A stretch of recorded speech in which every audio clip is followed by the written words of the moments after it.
Ay, mga kaibigan, may tao sa kabilang line. Hello? Hello po. Ang lungkot naman. Ang ganda ng iniiyak ko. Parang, hello! Hello po. Ay, natutulog na po kasi mga tao dito. Ganun ba? Sige, ikaw ay taga Cebu.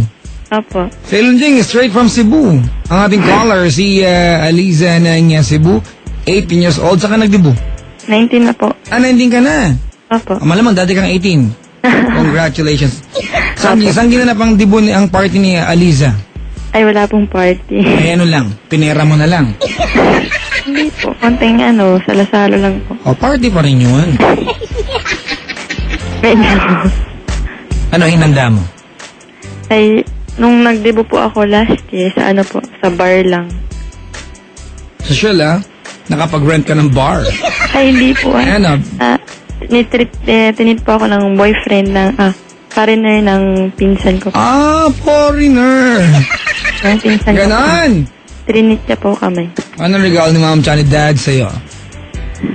Ano pa? Mga magulang mo, te. Ano lang po? Cellphone po. Social! Hindi naman po, ganun. Ha? Hindi naman po. Tinatanong ko lang kasi kailan nag-birthday ako, di ba? Last week lang, di ba? Last week po. Maganda yung surprise sa akin ni Mahal. September din po kayo. Ay, hindi ate. December. Last week nga eh. September ka ba? Opo. Kailan? September, nung 7 po. Uy, ako 8. Magkasunod tayo. Sa pinsan ko rin po, 8 po. No, talaga? Sabay ni Mama Mary. O, talaga? Hindi. Ako, maganda yung regalo sa akin ni Mahal, surprise. Ano po? Pagpasok ko ng pintuan, yung buong bahay, may mga petals, balloons. Ganun naman. Oo. Tapos kala ko nga kala ko ikakasal ako eh. Nagsaboy ng petals sa bahay. Ang galing Tapos pagpasok ko, sabi ni Mahal sa akin? Ano po? Are you ready? Sabi niya, happy birthday, Nax. Ikaw, anong ginawa mo nung nakaraang birthday mo, September 7? Malungkot po Bakit naman? Kasi sabay na nawala yung friends ko. Tapos sabay nawala? Ay, hindi naman sa nawala. Parang may tampuan po, ganun. Hindi nawala, ano ka ba? Ay, nandiyan lang po pala, pero nagtatampuan. Kinapakala ko naman, may barkong lumubog. Nawala eh. O, sige na, magkwento. Gusto ko sa'yo, kwento ka na, dali. Ganito po, magkakapit bahay po kami. Okay lang po ba yung boss ko? Pwede masyadong... Okay lang, pero parang mahika ka, te. Hinihinaan ko pa lang po yung boses ko. Dali. May kapit-bahay po kami. Magkakapit-bahay po kami. Tapos, may boyfriend po ako. Kapit-bahay namin po. Ano problema? Ano po? Parang ayaw ng pamilya ko sa kanya po. Parang ayaw? Opo. Ano ba? Parang ayaw talaga? Hindi naman sa hindi ko naman po kasi... Paano mo nasabi na parang ayaw sa kanya ng family mo? Dali. Kasi sinisiraan... Pakilakas yung voice, te. Dikit mo yung labi mo sa phone. Kasi sinisiraan po nila, ganun po. Sinisiraan po nila. Paano ang sinisiraan? Sinasabi, di ka ba na-turn off? Pag yan na ba yung pipiliin mo? Ganun po. Tinatanong po nila. So kumbaga parang yung mga side comments sila. Opo. Alright, hindi sinisiraan yun, te. Ba sinisiraan, tingog? Yung sinasabi po na na napaka-tamad, gano'n. Ilan taon na may boyfriend mo? Kasing edad ko rin po. 19 na rin. Apo. Ayan, so kapitbahay ninyo. Opo. Okay, anong ginagawa niya sa buhay? Ako po, tambay lang po ako. Hindi, siya. Ay, siya po. Parakit-rakit lang po. Buti pa siya, may trabaho, di ba? Magulang mo, din, Sorry, ambisyoso din, Opo, may ganun po. At least umuo ka. Kampi-kampi, Kasi po kasi yung ex ko po kasi, dati po. Ay, ex po, hindi naman siya, kabi-break lang po na kasi namin. Tapos yung ex ko kasi may kaya eh. Ano kaya niyang gawin? Hindi po Pero may may kaya sa buhay, ganun. Yung dati niya, abroad, ganun. Ganun po. Tapos yung background ng BF ko, separate family, gano'n. Dala pakilakasan mo nga. Ako yung hihingal pakinggan ka eh. Hindi ka malapit mo sa phone. Wala lang sumulit ko eh, natutulog. Di ba? Ganun po, okay na po. Ganun po. Saan na lang mo sa akin? Ano po, nag-break na po kasi kami. Congratulations! Yung birthday ko po. At least, di ba, wala ka na marinig na pambi-brainwash. Ba't ka nag-break? Yun po, kasi inaway po kasi sila ng sister ko po. Inaway?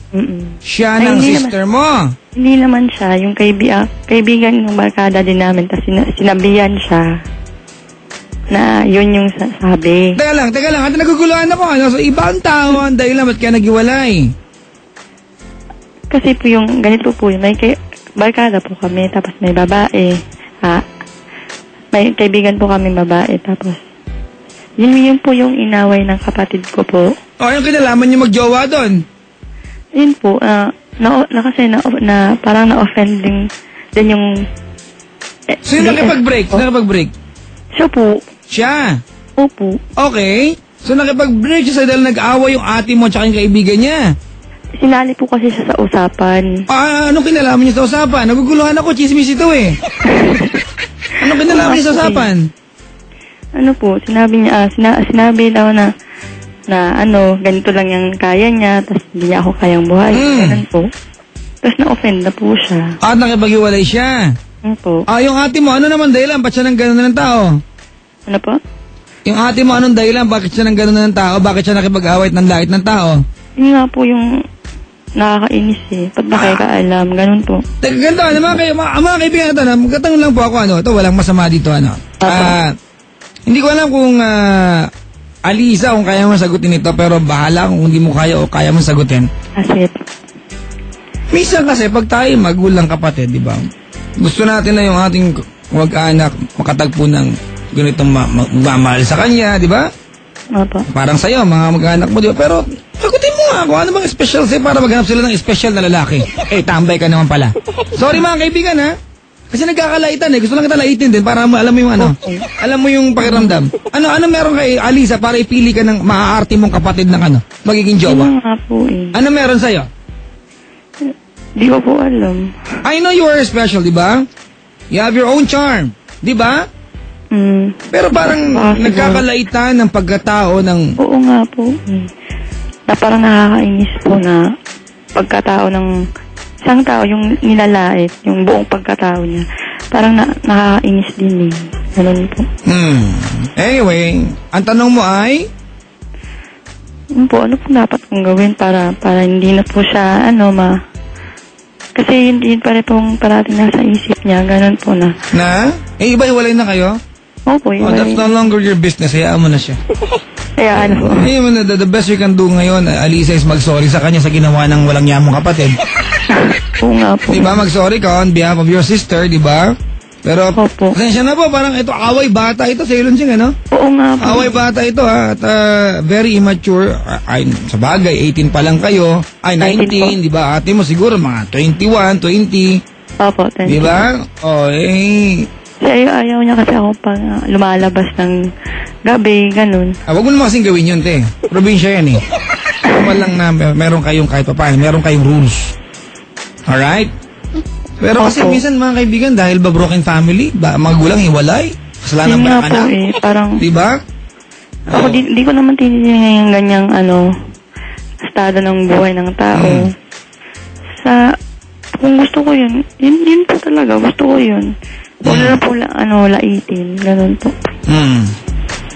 Yun po, parang sumuko na din siya kasi may ex din po ako na almost 3 years, tapos natatakot po siya na hanggang ngayon, papiliin ko pa rin po yung ex ko. Ganun po. Well, evidently, Alisa, hindi rin ganun kalaki yung pagmamahal sa'yo ng lalaking ito para Siguro nga bitawan kanya ng ganun-ganon. Alright? So, Oo nga po. kung ang concern mo ay kung paano siya, kumbaga, mapiplease after niya mainsulto, that's no longer a business. Kung nakapag-sorry ka na, at feeling ko sincere ka naman, apologetic at sa ginawa ng walang yamong kapatid, Opo. di wala ka na kailangang obligasyon dito. Diba? Alright? Nag-aaral ka ba Opo. ngayon? Hindi. Ano po? Nag-aaral ka ba ngayon? Hindi. Hindi na po. Hindi na. Anong balak mo gawin sa buhay? Magtatrabaho po. Magtrabaho ka na, ha? Opo. Okay. May trabaho na ako before, tapos na-end na lang po. Sige. Salamat sa pagtawag, Alisa. Sige po, salamat. Mga kaibigan, si Alisa, may kaaway-away bata. Asar.